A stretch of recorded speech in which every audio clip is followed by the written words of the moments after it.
10-year-old Princess Elizabeth had spent time in castles and palaces in England and Scotland since she'd been born. Her father was a duke. Her grandfather was the King of the United Kingdom, or the UK, which included England, Scotland, Wales, and Northern Ireland. Like a fairy tale princess, Elizabeth led a happy, carefree life in a big house in London.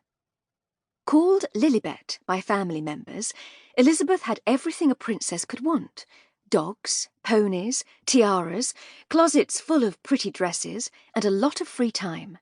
She didn't go to school. She was taught by her nanny at home.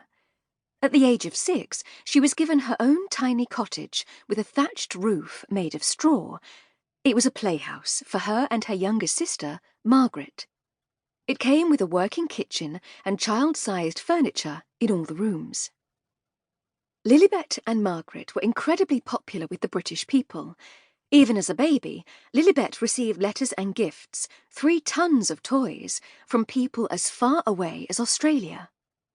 Although Elizabeth was a princess, she never expected to become a queen herself. Her uncle Edward was the oldest son of the king, so he was first in line for the throne. That meant that Edward would become king after his father died. Lilibet's father, who was Edward's younger brother, was second in line. But once Edward had a family of his own, his oldest child would be second in line. And at first, when Lilibet's grandfather died in January 1936, that's what happened. Her uncle became King Edward VIII. But later that year, everything changed.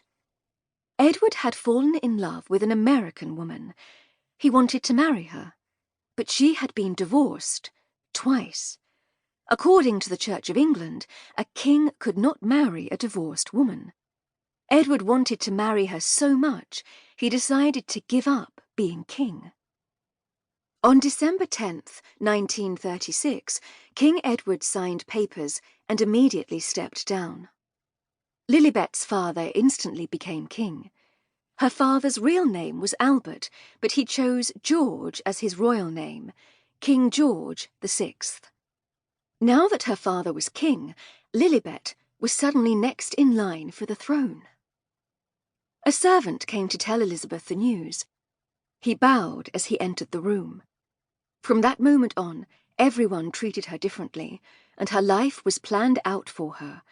She had only one job: learning how to become a queen. One day, she would rule over an empire that included 56 countries around the world. At the age of 10, Elizabeth had no idea how quickly that might happen.